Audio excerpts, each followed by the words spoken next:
पूज्य मुनि श्री निर्भीक सागर जी मुनीन्द्राय, गुना गौरव पूज्य मुनि श्री निष्कंप सागर जी, गुड़ सागर जी, सुदत्त सागर जी मुनीन्द्राय आदि 2.5 दीप में विराजमान 3 कमलों कर्म राजो के चरणारविंद में जल फल आदि जलादि अर्घम महार्घम निर्वपामीति स्वाहा। नमोस्तु महर्षि जी, नमोस्तु महर्षि जी, नमोस्तु महर्षि जी। बोलो देवादिदेव कुंडलपुर के बड़े बाबा की, गुना के बड़े बाबा चमत्कारिक 23वें तीर्थंकर श्री पारसनाथ भगवान की, आचार्य गुरुवर श्री विद्यासागर जी, आचार्य समय सागर जी महाराज की, गुना में विराजमान ज्येष्ठ और श्रेष्ठ प्रथम निर्यापक श्रमण पूज्य मुनि श्री योग सागर जी महाराज की, समस्त मुनि संघ की।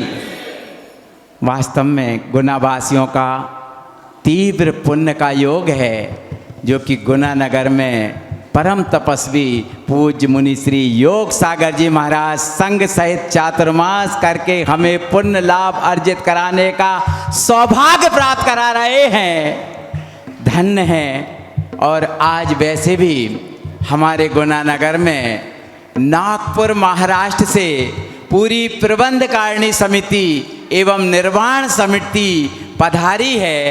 आदरणीय बिंदु भैया जी पधारे हैं, हम उनका स्वागत और अभिनंदन करते हैं। साथ ही श्री रमेश जी छाबड़ा और संतोष जी पूरी कमेटी के साथ यहाँ पधारे हैं। कृपया पधारें और पधार कर श्रीफल चढ़ा करके आशीर्वाद प्राप्त करें। यह उस महानगरी से हैं जहाँ पर आचार्य गुरुदेव श्री विद्यासागर जी महाराज का 1 बार 2 बार नहीं 5 बार समागम इनको प्राप्त हुआ है।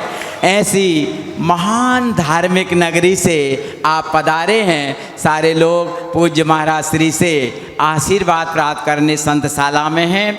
मैं आदरणीय संतोष जी से निवेदन करता हूँ कि कृपया पधार कर चित्र के समक्ष दीप प्रज्वलन करने का सौभाग्य प्राप्त करें। और भी जो बाहर के अतिथिगण यहाँ पर हों, हमारी आवाज़ सुन रहे हों, पधारें। साथ ही हमारे बीच आज डॉक्टर भार्गव जी यहाँ पर हैं, कृपया पधारें।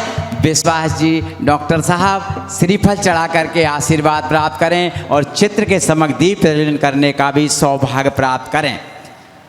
बाहर के और भी जो अतिथिगण यहाँ पधारे हों, बहुत आदर और श्रद्धा के साथ उन्हें आमंत्रित कर रहे हैं। कृपया पधार कर और दीप प्रज्वलन करने का सौभाग्य प्राप्त करें।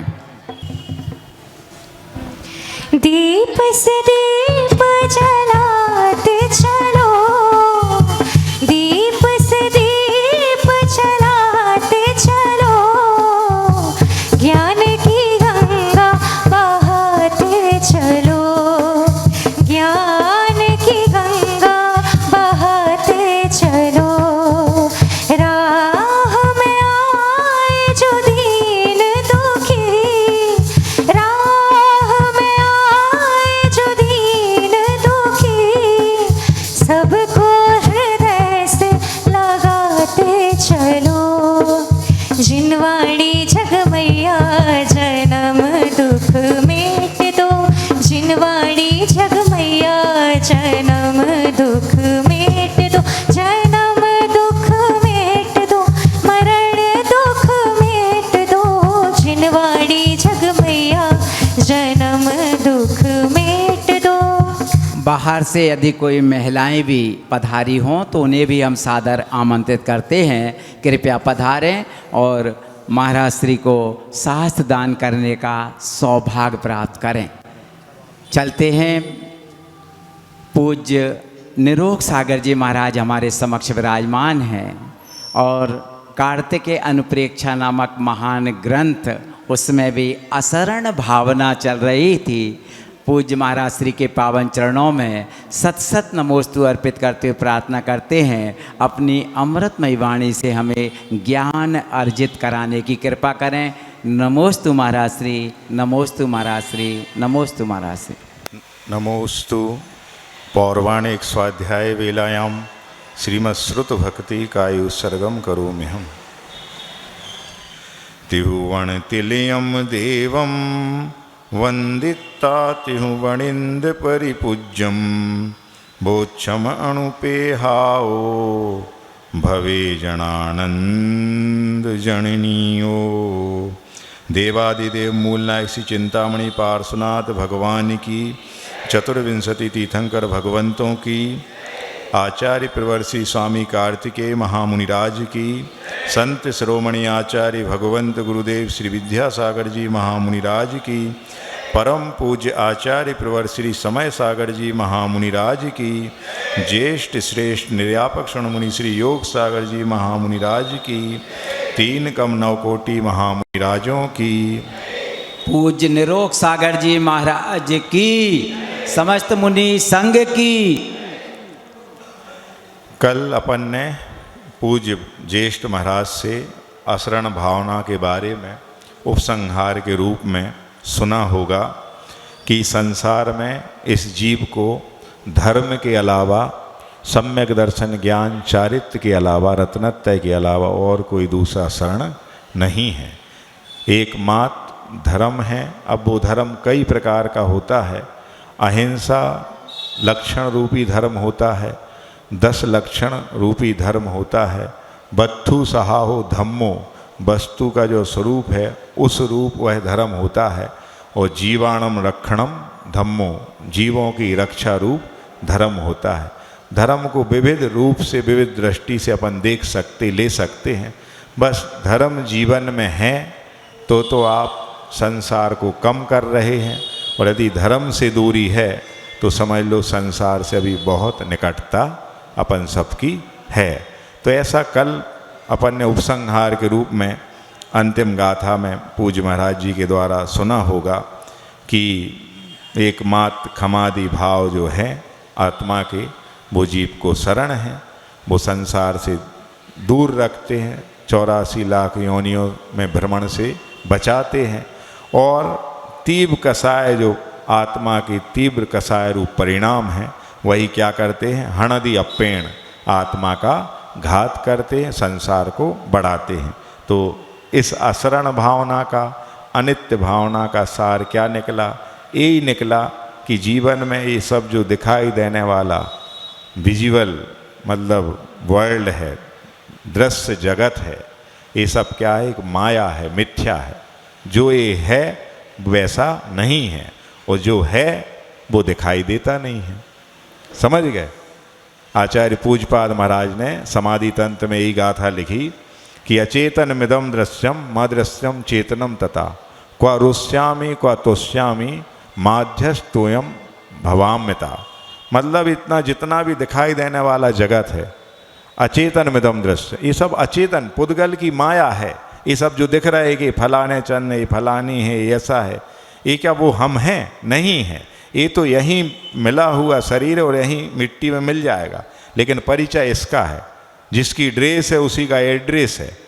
लेकिन आत्मा तो अनादिकाल से दिगंबरत्व है, थी और रहेगी, उसका कोई एड्रेस पता नहीं है। दुनिया की खबर है, खुद का पता नहीं।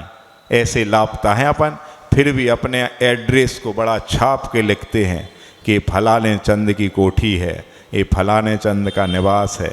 लेकिन वो क्या अपने साथ जाएगी? नहीं जाएगी। तो वो पता कुछ है ही नहीं, लापता है अपन सब लोग।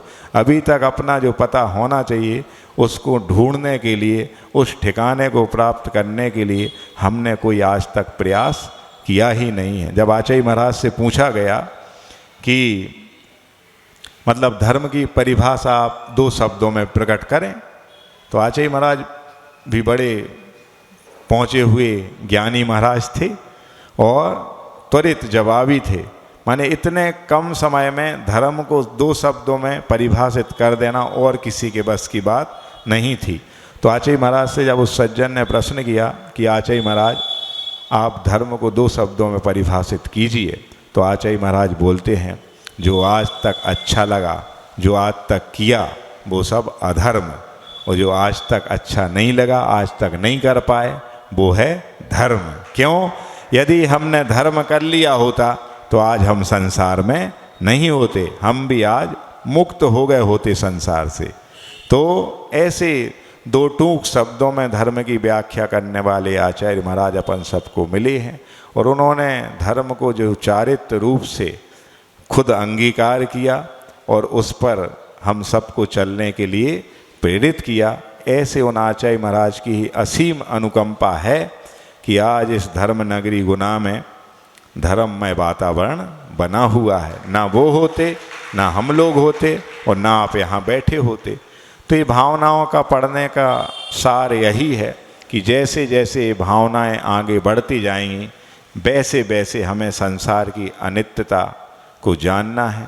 जो हमारा अटैचमेंट है व्यक्ति से, वस्तु से, स्थान से, उस अटैचमेंट को कम होना चाहिए। जो मूर्छा है हमें वस्तुओं के प्रति, पदार्थों के प्रति, व्यक्तियों के प्रति, वो मूर्छा में कमी आए, तब तो इतने बड़े ग्रंथ को पढ़ने की सार्थकता होगी। और ये सब हमारे जीवन को और उत्तरोत्तर वृद्धिंगत करेंगे और हमारे संसार को कम करेंगे।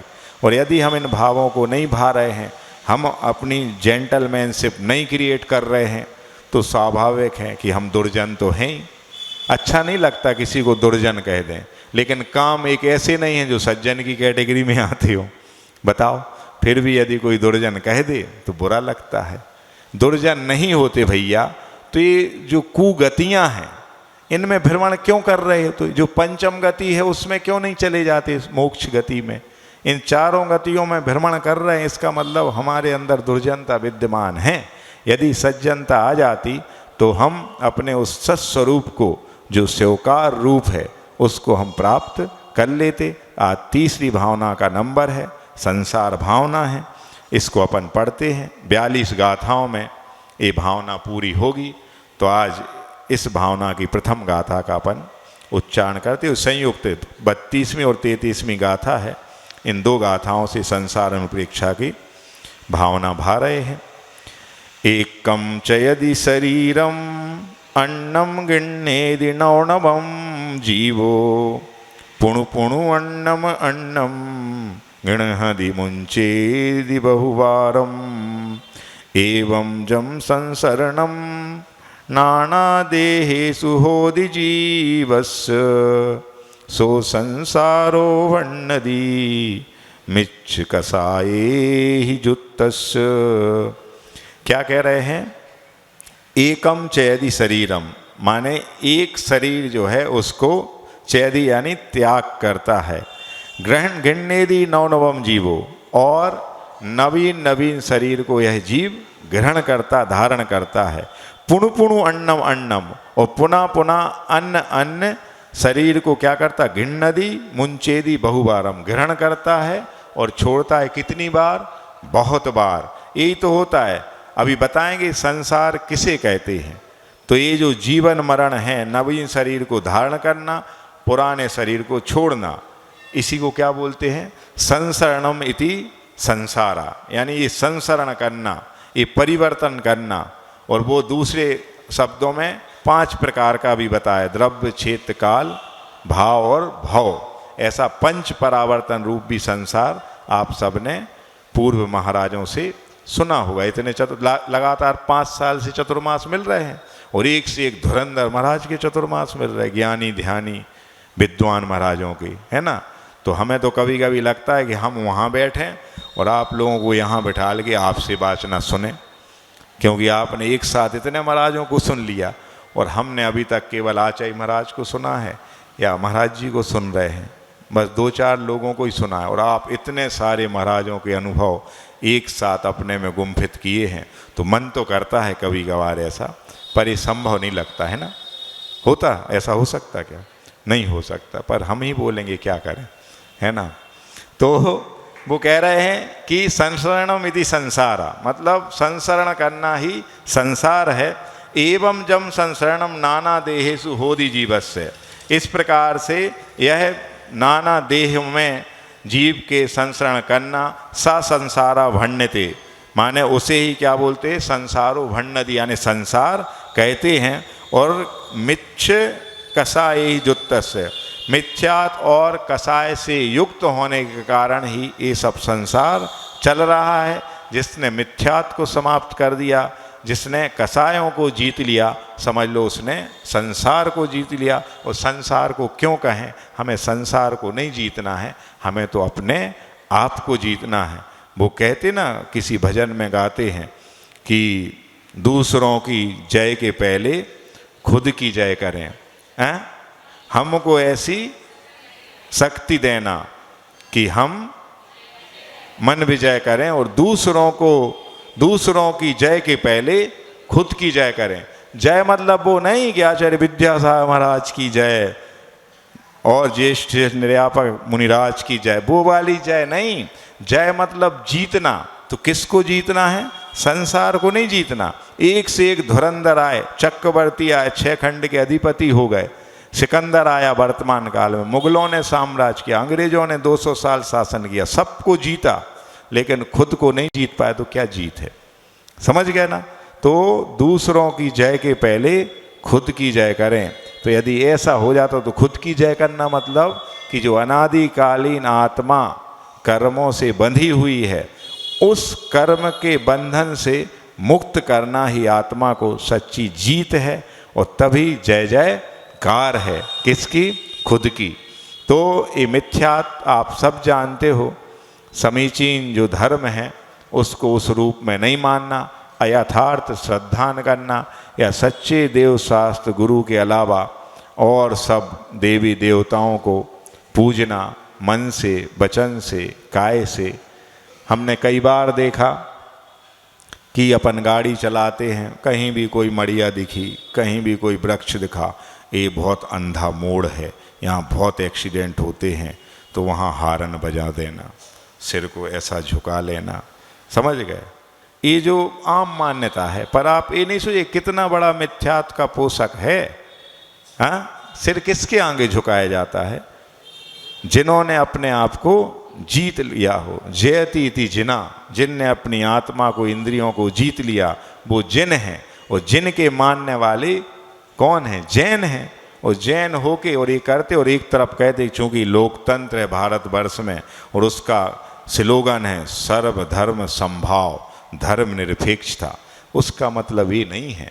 धर्म निरपेक्षता मतलब जो जैसे मत मतांतर वाले, उनको धर्म करने की स्वतंत्रता है कि वो अपने अनुसार चलें, अपन अपने अनुसार चलें। तो जब अपन को समीचीन धर्म की शरण प्राप्त हो गई है, जब अपन को ऐसा कोहिनूर हीरा मिल गया है, तो हम इन कांच के टुकड़ों में क्यों आनंद मनाएं? उसकी कीमत समझें। और डर किस बात का है? डर केवल मौत का है ना, मरने का है तो आज नहीं कल मरोगे भैया। तो बोलते हैं कि जिल्लत की जिंदगी से शान की मौत अच्छी होती है। मतलब कि यदि हमने सम्यक दर्शन नहीं छोड़ा और हमारा मरण भी हो गया तो वो सुमरण में आएगा। और यदि हमने पूरी राज्य वैभव संपदा सब कुछ प्राप्त कर लिया और एकमात्र सम्यक दर्शन रूपी रत्न छूट गया तो दुनिया में कुछ भी नहीं बचा। फिर आप नरक निगोद की यात्रा करेंगे और अभी नरक के दुख पड़ेंगे, रूह कांप जाती है, फिर भी वो काम छोड़ते नहीं हैं। थोड़े से लोभ और मोह के बस में होकर के हम अपना संसार बढ़ाते जाते हैं। अभी पढ़ेंगे, सब आ रहा है। तो वो यही कह रहे हैं कि जो जीव एक शरीर को छोड़ता है, दूसरे शरीर को धारण करता है, फिर दूसरा छोड़ करके तीसरा, और ऐसा बहुत बहुत बार इस शरीर को धारण करने और छोड़ने की जो परंपरा चलती रहती है, और संसार में वह व्यक्ति घूमता रहता है। तो इसी को संसार कहते हैं। मतलब बार बार जन्म लेना और बार बार मरना। इस शॉर्ट मतलब रूप में किसकी परिभाषा है? संसार की। और बृहद रूप में परिभाषा क्या है? कि 5 प्रकार का परिवर्तन करते रहना। वो क्या कहलाता है? संसार कहलाता। द्रव्य परिवर्तन, क्षेत्र परिवर्तन, काल परिवर्तन, भाव परिवर्तन और भाव परिवर्तन। इनके बारे में इतना डिटेल है कि अकेले पढ़ने में समझ में नहीं आता। और वो चीज़ अपन प्रैक्टिकली अनंत बार कर चुके हैं, लेकिन वो चीज़ें समझ में नहीं आती हैं। सोचो कितनी बड़ी माने मोह की माया है, कैसा मोह का पर्दा अपनी आँखों के सामने लगा हुआ है कि वो दिखाई देने वाली चीज़, वो समझ में आने वाली चीज़ समझ में नहीं आती है। और जिनको समझना नहीं है वो सारी चीज़ें बहुत जल्दी समझ में आ जाती हैं, गॉड गिफ्टेड मिल जाती। कुसंस्कार बताओ, किसी भी माता पिता ने, किसी पाठशाला में, किन्हीं गुरुओं ने, किसी धर्म सभा में किसी ने सिखाए क्या आज तक? कुसंस्कार, बुरे संस्कार सिखाए क्या? कभी किसी ने देखा हो कि द इंस्टीट्यूट ऑफ गाली ट्रेनिंग, सुना कि यहाँ गाली सिखाई जाती, गाली देने का प्रशिक्षण केंद्र है, सुना कभी? कभी सुना कि यहाँ पे लिकर ड्रिंकिंग कैसे की जाती, स्मोकिंग की जाती है ना, वो ट्रेनिंग दी जाती? कभी ऐसा स्कूल आज तक सुना क्या? नहीं सुना। कभी किसी के बारे में हम कैसे अहित करें, वो सारे टेक्स्ट सिखाए जाते हैं, ऐसा ही संस्थान है। कभी सुना ऐसा? नहीं सुना। फिर भी ये कहाँ से सीख जाते हैं? तो भैया अनादिकालीन संस्कार हैं, थोड़ा सा एटमॉस्फेयर मिला नहीं और वो संस्कार हमारे पुनः जागृत हो जाते हैं। तो इससे बचने का उपाय क्या है? बचने का उपाय यही है कि हम उस एटमॉस्फेयर क्रिएट होने से बचें जहाँ ऐसा माहौल दिख रहा हो। कहा जाता है कि जब भी अपराध घटित होता है तो 90% एकांत में घटित होता है। चाहे वो चोरी हो, चाहे कुछ भी चीज़ें हों, वो सब कब होंगी? जब एकांत होगा। जब भी माने कहा जाता है कि जब भी भीड़ हो तो हम अपने वचनों से बचें। जब भी भीड़ हो आसपास सराउंडिंग में तो हम अपनी वाणी से बचें। क्यों?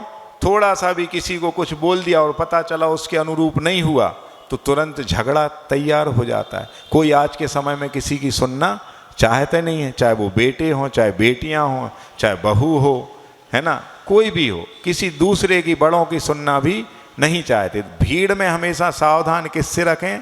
किस में रखें? अपने वचनों में, बोलने में, वाणी में। और एकांत में किस में सावधानी रखना है? तो विचारों में। जब कभी भी एकांत मिलता है तभी हमारे विचार कलुषित होते हैं। तो जब भी एकांत मिले तो हम अपने विचारों को संभालें, और जब भी हम भीड़ में शामिल हों तो अपनी वाणी का संयम रखें। यदि ये दो चीज़ कर लेते हैं तो अपने आप तीसरे नंबर पे काय आती है। ये तो हो गया वचन और मन, तो अपने आप काय तो संभली रहेगी। सबसे ज़्यादा यदि पाप संचित करता है व्यक्ति तो मन से करता है, फिर वचनों से करता है, उसके सबसे बाद में काम किसका है? काय का है, शरीर का है। तो ये दो गाथाएं अपन ने पढ़ ली कि संसार जो चार गति रूप है उसमें मुख्य कारण कौन है? तो मिथ्यात्व और कसाय है। इसकी टीका और पढ़ देते हैं अपन। एवं पूर्वोक्त गाथा प्रकारेण नाना देहेषु एकेन्द्रिय आदि अनेक शरीरेषु जीवस आत्मना यस संसरणम परिभ्रमणम सा प्रसिद्धा संसारो भवो भण्यते कथ्यते। मतलब पूर्वोक्त गाथा के प्रकार से नाना देहों में, एकेन्द्र आदि अनेक शरीरों में जीव का, आत्मा का जो संसरण, परिवर्तन, भ्रमण देखा जाता है, सा प्रसिद्धा संसारो भवा, वही संसार के रूप में प्रसिद्ध है, कहा गया है। कथम भूतस्य जीवस, किस जीव के? तो मिथ्यात् कसायैर युक्तस्य, मिथ्यात्वम नास्तिकता कसाया क्रोधादयः तै संयुक्तस्य। मतलब कौन से जीवों के देखा जाता है ये संसार? जो मिथ्यात् और कसाय से युक्त या सहित जीव हैं, उन्हीं के देखा जाता है। तो मिथ्यात् क्या कहा उनने? तो मिथ्यात्वम नास्तिकता, जो आस्तिक ना होना है। आस्तिक मतलब सच्चे देव शास्त्र गुरु पर श्रद्धान करना, सो आस्तिक। और नहीं होना भगवान पर श्रद्धान या अदर देवों पर श्रद्धान होना, कुदेवों पर श्रद्धान होना, वो क्या कहलाएगी? सब नास्तिकता कहलाएगी। तो नास्तिकता मतलब मिथ्यात्। और कसाया, कसाय कौन है? तो क्रोध आदया, माने क्रोध आदि जो आपने पढ़ी हैं, क्रोध, मान, माया, लोभ। और इनके भी प्रत्येक के चार चार भेद, अनंतानुबंधी, अप्रत्यख्यानावरण, प्रत्यख्यानावरण और संजुलन। तो 4 गुणे 416। और इनकी सपोर्टिंग के लिए कौन है? नौकसाय, हास्य, रति, अरति, शोक, भय, जोप्सरा, स्त्री वेद, पुरुष वेद और नपुंसक वेद। तो 9 ये जोड़ते हैं तो ऐसी टोटल कितनी हो जाती? 16 और 9 25 कसाएँ हैं। यही हमारी आत्मा को अच्छी कस रही हैं। जैसे अच्छी कोई रस्सी से आपको बढ़िया कस दे, है ना, फिर देखो क्या मज़ा आता, बॉडी को अच्छा लगता है। बहुत दुख होता है शरीर को। और ये कहते कब इस बंधन से छूट जाए। और कसाय अनादिकाल से कस रही हैं आत्मा को, फिर भी मजा ले रहे हैं। क्रोध करने में जरा नहीं संकोचते हैं। मायाचारी सो रग रग में भरी है। कहा जाता है स्त्रियों को जन्मजात मायाचारी मिलती है, लेकिन इनके प्रभाव से आज पुरुषों में भी भरपूर भर गई है। समझ गए? कहते ना कि किसी ना पुरुष की हर तरक्की में किसी ना किसी एक स्त्री का हाथ अवश्य होता है। तो जब भैया तरक्की में होता है तो प्रमोशन में जब है तो डिमोशन में भी उन्हीं का हाथ होता है। तो माने पुरुष बहुत बड़े दूध के धुले हुए हैं, है ना, महान आत्मा है पुरुष। ऐसा नहीं है भैया, आप ही महिला थे पहले, अब पुण्य योग से पुरुष बन गए हो और फिर से पाप करोगे तो फिर से स्त्री पर्याय में जाओगे, फिर से नपुंसक पर्याय में जाओगे। और नियम से नरकों में सारे जीव नपुंसक वेदी हैं, एक इंद्रिय से लेकर चतुर इंद्रिय तक नियम से नपुंसक वेदी होता है। केवल एक संगी पंचेंद्रिय पर्याप्त है 3 गतियों में, देव मनुष्य और त्रियंचों में, कि जो कि तीनों वेदी हो सकते, पुरुष वेदी भी हो सकते, नपुंसक वेदी भी हो सकते और स्त्री वेदी हो सकती। पुण्य का प्रबल योग है कि आपको पुरुष वेद मिला है। और ये लोग जैसे ना भगवान को छू सकते हैं, ना अभिषेक कर सकते हैं, ना महाराज जियों की वैयावृत्ति कर सकते हैं, कुछ नहीं। ये स्त्री पर्याय के दोष हैं, इनको उन 5 दिनों में मंदिर के दर्शन नहीं होते हैं, ना स्वाध्याय में आ सकती। पाप का ही तो प्रबल योग है और अपन को मिला है, सो अपन उस चीज को समझ नहीं रहे हैं। समझ गए ना? ये तरस रहे हैं और हम हैं कि इतना पुण्य योग पाके इन पे बरस रहे हैं, पर ये नहीं सोचते कि हमारा कहीं अतीत भी था और यदि हम नहीं संभले तो भविष्य भी यही होगा। समझ गया ना? तो इसलिए इस पुरुष पर्याय को पाके उसकी सार्थकता समझनी है, ना कि घमंड करके अपने आप को, समझ गए, पीछे की ओर धकेलना है। तो मिथ्यात्व कषाय के द्वारा संसार होता है। एवं कथम, और क्या होता है, किस प्रकार से? तो आत्मा त्यजति मुंचति, आत्मा छोड़ती है क्या?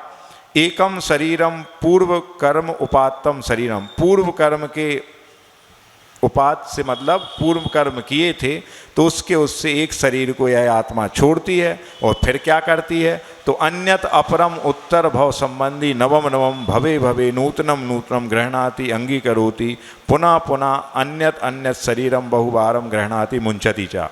और फिर एक को जब छोड़ेगी तो स्वाभाविक है दूसरे को ग्रहण करेगी। और कितने बार ग्रहण करेगी? तो बार बार। और कितने बार? तो अनंतों बार, अनंतों अनंतों बार। और कब से? तो अनादि से, न आदि इति अनादि। और यदि नहीं संभले तो कब तक? अनंत तक। अनादि अनिधन संसार है उनका, जिनने कि अभी सम्यक तो ग्रहण नहीं किया है। और जो एक बार सम्यक तो ग्रहण कर लेते हैं तो वही संसार भर समुद्र, समुद्र भर संसार, चुल्लू भर बचता उनका। समझ गए? तो इतनी महिमा है सम्यक दर्शन की।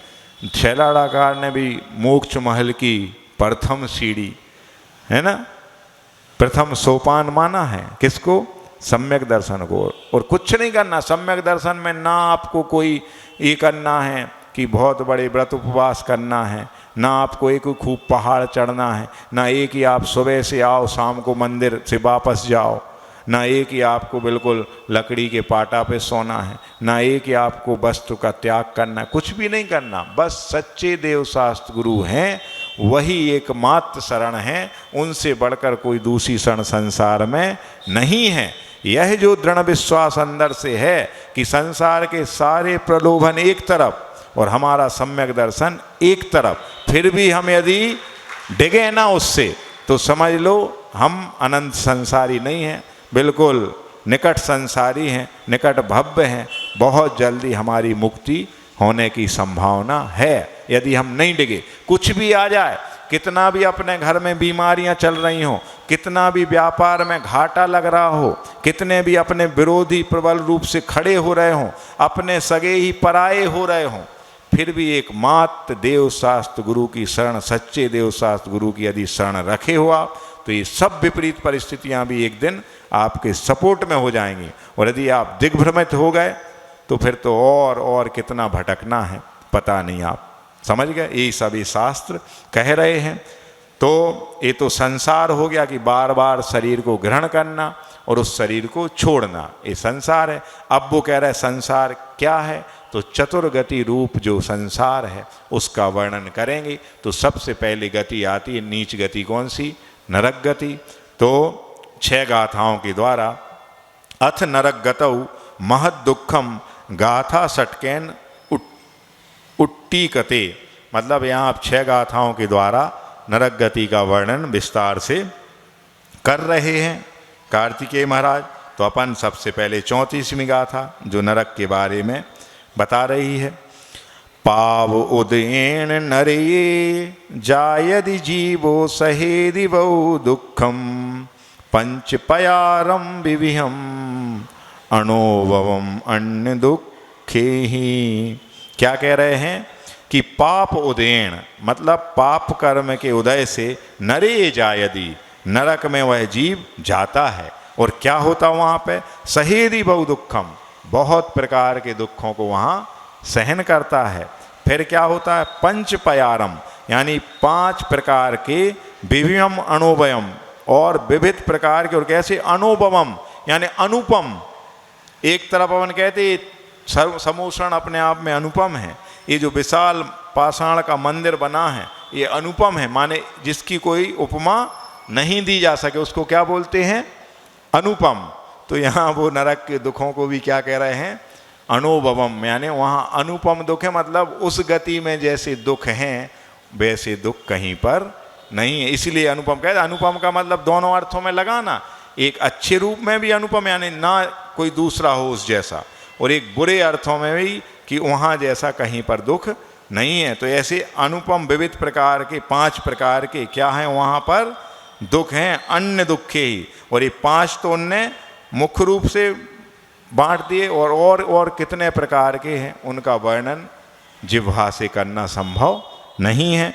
तो इस प्रकार से इस गाथा में क्या बताया उन्होंने कि पाप कर्म के उदय से यह जीव नरक में जन्म लेता है और वहाँ पर 5 मुख्य प्रकार के दुखों को सहता है, और उन दुखों की तुलना अन्य गतियों से कभी की नहीं जा सकती है, इसलिए वो अनुपम दुख हैं, वैसे दुख कहीं नहीं हैं। तो और आगे बताएंगे अभी इसी में मतलब ग्रंथ में कि वहाँ इतने दुख हैं कि उन दुखों का, एक क्षण के दुखों का वहाँ के वर्णन करना हजारों जिह्वा भी दी जाए, हजारों जीवों से भी वर्णन किया जाए तो भी वहाँ के एक क्षण के दुख का भी वर्णन नहीं किया जा सकता है। नरकों के इतने दुख हैं, और सब पढ़ते आ रहे, बचपन से आपने पाठशाला पढ़ी होगी, वो भागों में पढ़ा होगा नरक गति का वर्णन। हर साल 10 लक्षण पर्व में जब अपन तत्वार सूत्र की व्याख्या मुनि महाराजों से, आरिकाओं से, पंडितों से सुनते हैं, तो उसमें 3रे अध्याय के शुरू के 6 सूत्रों में, 3रे में ना, रत्न सरकरा वालु का पंकतमा यहाँ से शुरू होते हैं, और 23वें त्रिसप्तदश ये वाले है ना, उनकी स्थिति बताते। तो इस प्रकार से उन 6 सूत्रों में पूरी नरक गति का वर्णन आचार्य उमा स्वामी महाराज ने किया था। तो यहाँ कार्तिकेय महाराज ने भी उनका अनुकरण किया, उनने कहा तुमने 6 सूत्र दे तो हम 6 गाथाओं द्वारा बताएंगे। समझ गए? वही सब है, अलग से कुछ नहीं है।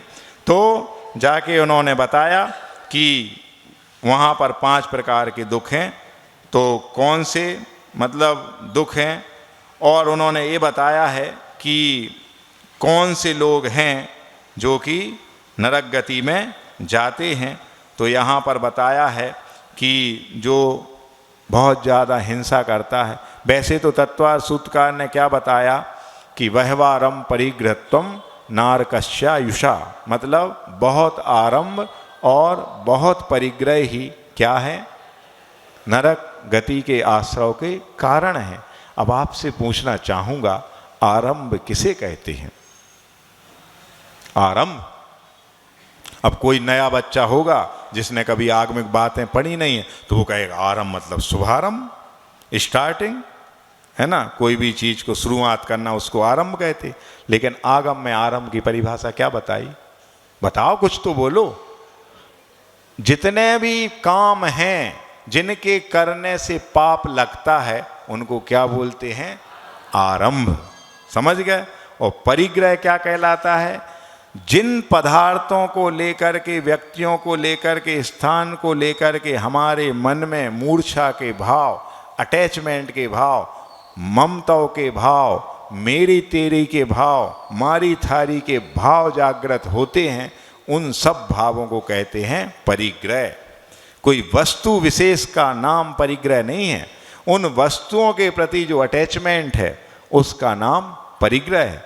हम लोग भी संत भवन में रहते हैं, हम लोगों के पास भी सारे पाटा बाजोटा सब चीज़ें रखी रहती हैं, लेकिन क्या उनमें मेरा ममत्व है कि जब मैं जाऊंगा तो ये वाला पाटा तो मैं गुना से लेके जाऊंगा। ऐसा बाजोटा तो मुझे आज तक 12 सालों में कहीं नहीं मिला। संजय तुम वो वाला बाजोटा मेरी गाड़ी में रखवा देना, समझ गए। और ऐसी अच्छी अच्छी जिल्द चढ़ी बुक हमें किसी भी ग्रंथालय में नहीं मिली, सो हम अपनी पुरानी सब इतने ठूस दें और जे नई नई हम ले जाए हैं तैसे, समझ गए। तो ये जो भाव होंगे वो किस में आ जाएंगे, परिग्रह में आ जाएंगे। और हमें तो भैया किताब से मतलब है, कार्तिकेय अनुप्रेक्षा ग्रंथ से मतलब है। अब वो चाहे गुना की हो, चाहे साड़ोरा की हो, चाहे सुगनगर की हो, हमें तो किताब से मतलब है। उसमें जो टेक्स्ट लिखा हुआ है हमें उसके पढ़ने से मतलब है। अब वो चाहे भैया नई हो चाहे पुरानी हो, जो मिले उसके भावों तक जाना है। तो ये जो नहीं होना तो वो कहलाता अपरिग्रहपना। और अपरिग्रह महाव्रत होता साधुओं का। 5 महाव्रतों में 5वां जो महाव्रत है वो क्या है, ये अपरिग्रह व्रत ही तो है कि कुछ भी नहीं है, ये शरीर मात्र भी मेरा नहीं है इस संसार में, तो और किसी को कैसे अपना मानूं। तो ये कहलाता है अपरिग्रहपना।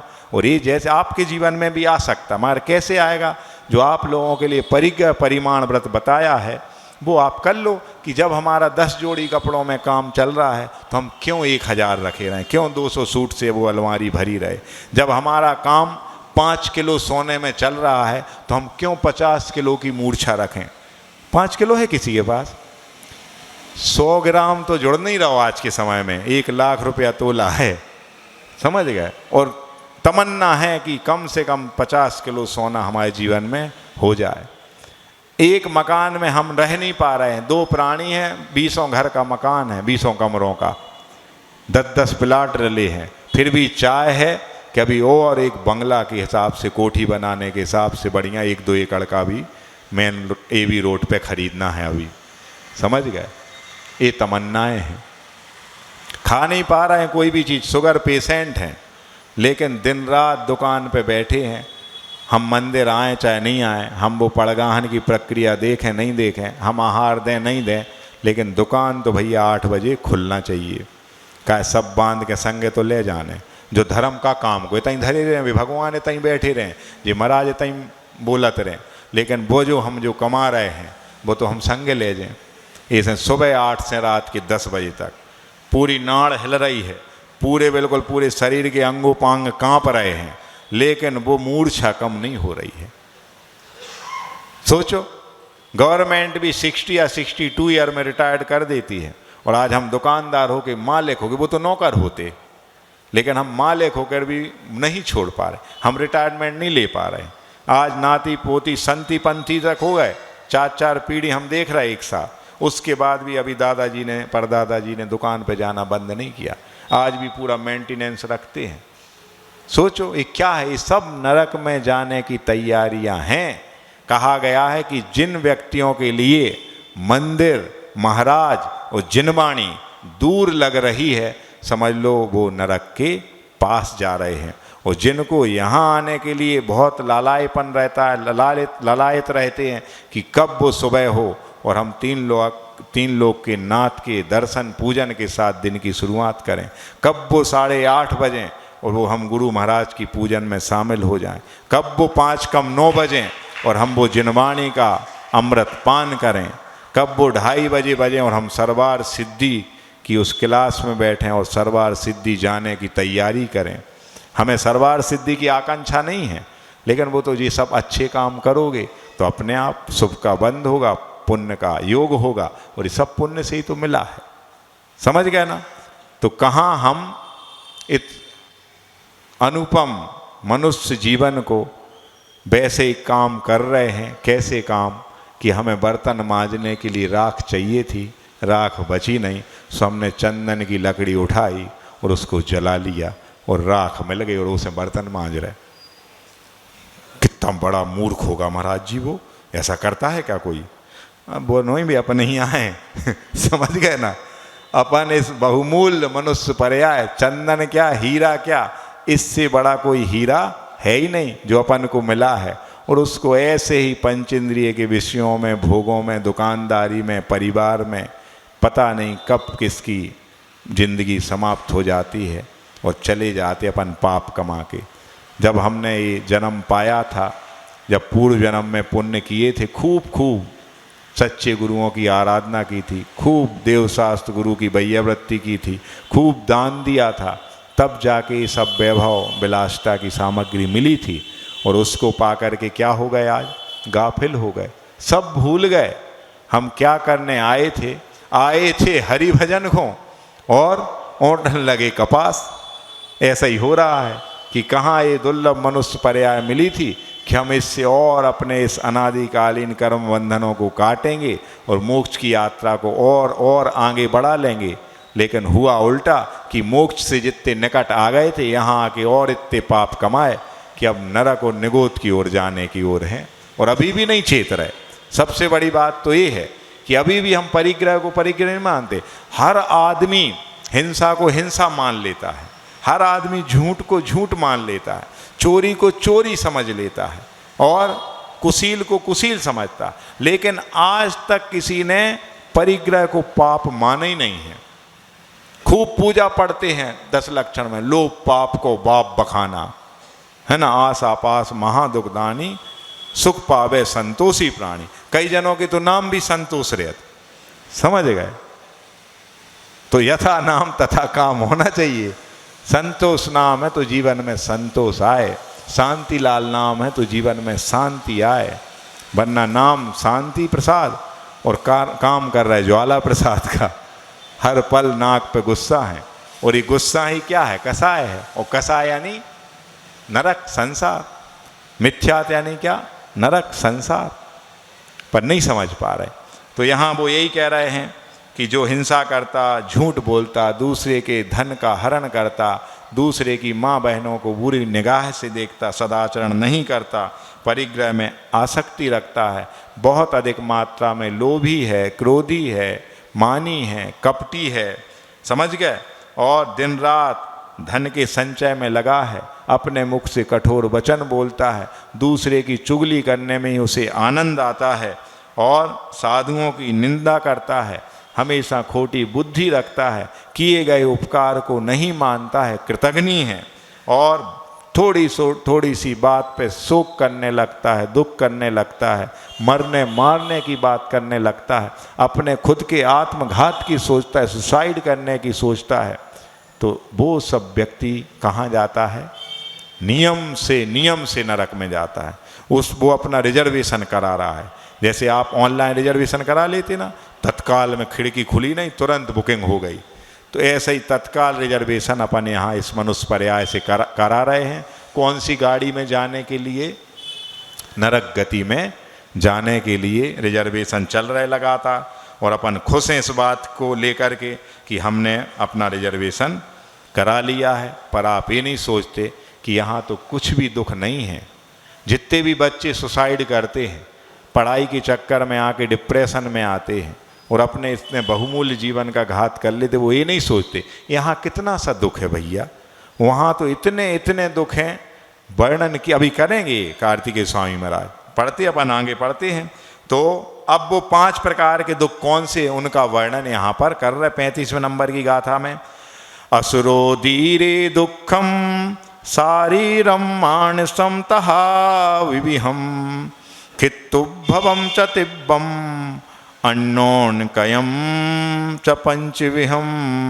मतलब असुरोदीरे मतलब असुर कुमार के जो देव हैं, असुर कुमार जाति के, उनके द्वारा उदीरित ऐसे दुख। फिर शारीरम यानी शारीरिक दुख, फिर मानसम यानी मानसिक दुख, तथा विविधम विविध प्रकार के।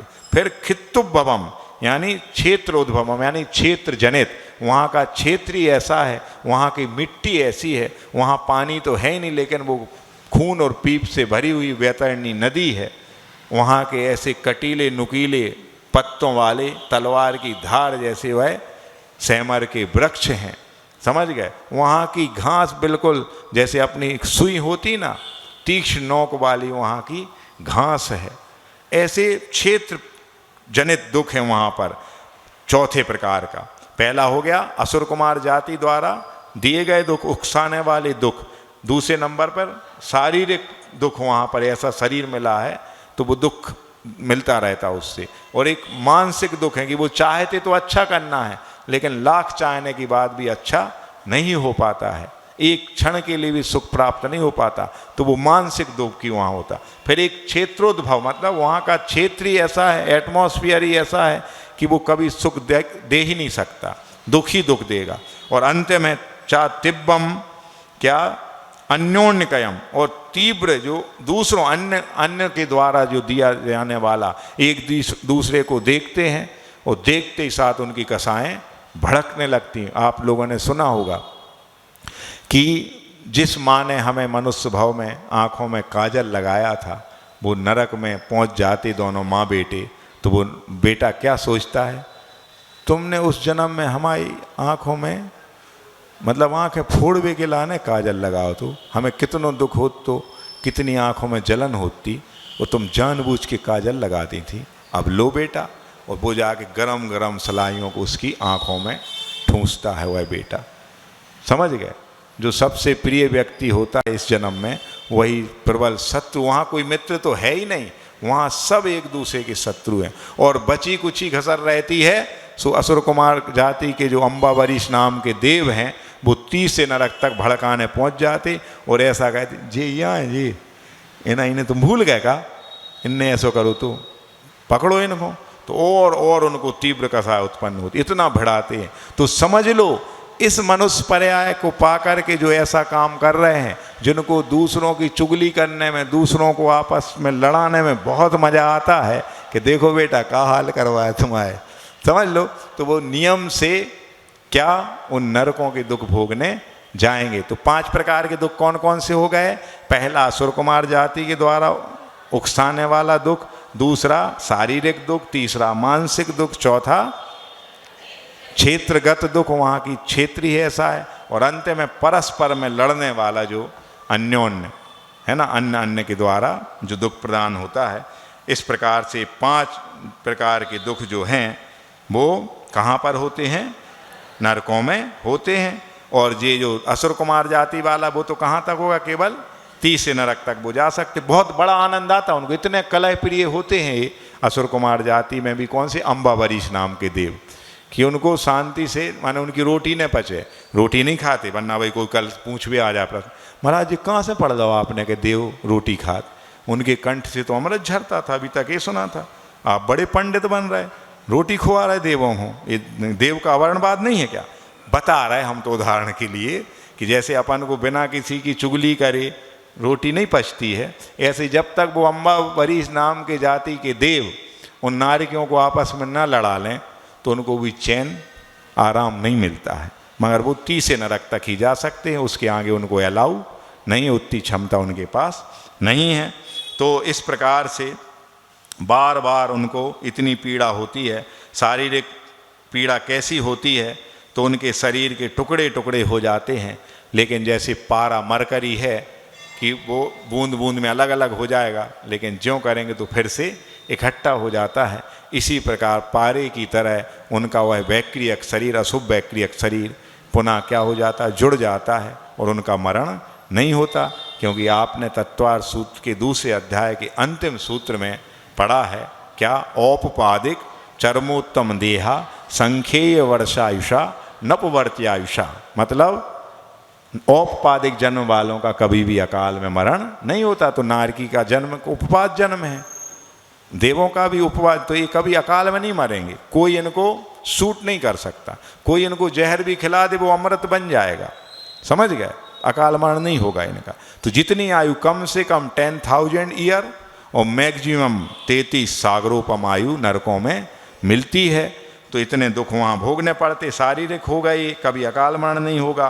और मन इनका बड़ा खेद खिन्न रहता है इस बात को लेकर के कि हम चाहते तो अच्छा है, लेकिन होता बुरा ही, हम आखिर करें क्या?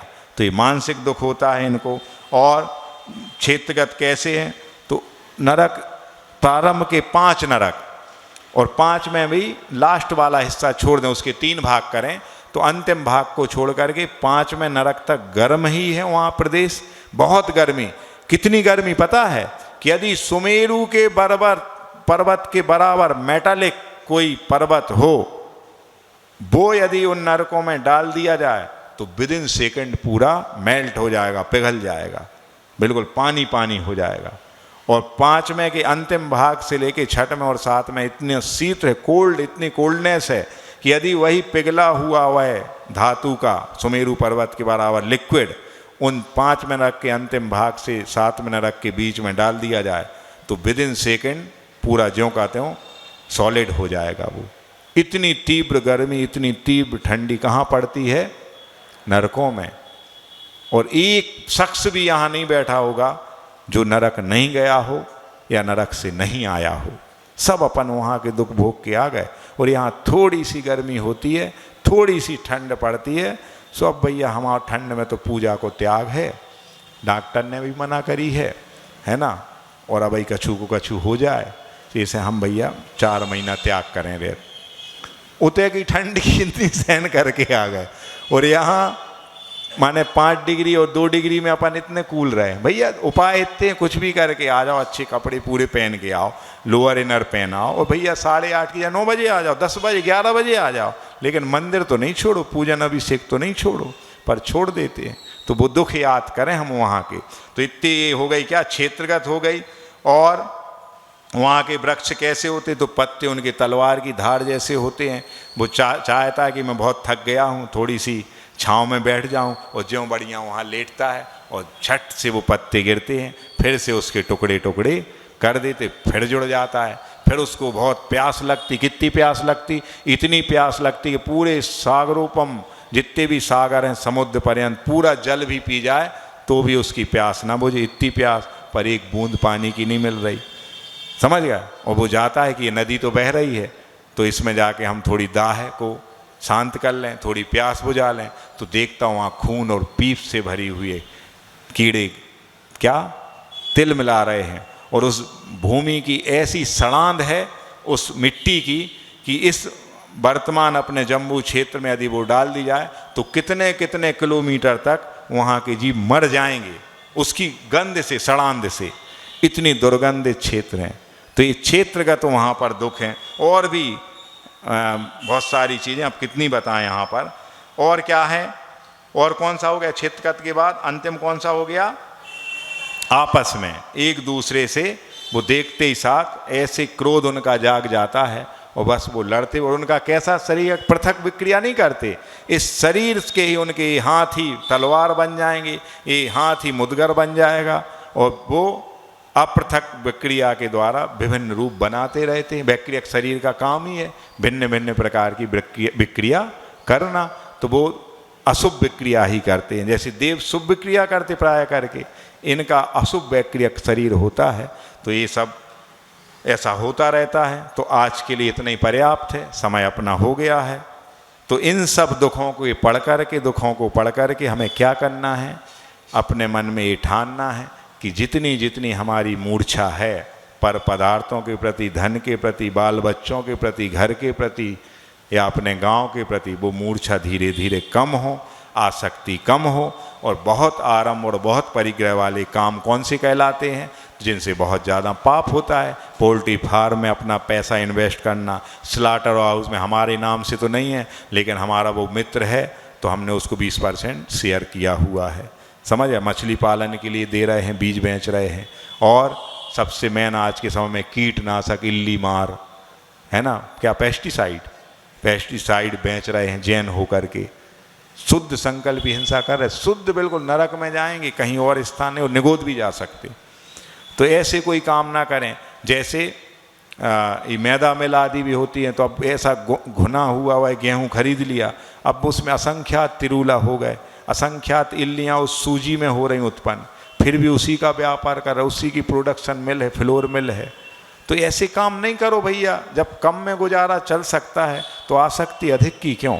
इसी जन्म का नहीं सोचो और भवांतर की सोचो कि आगे आखिर अपना क्या होगा।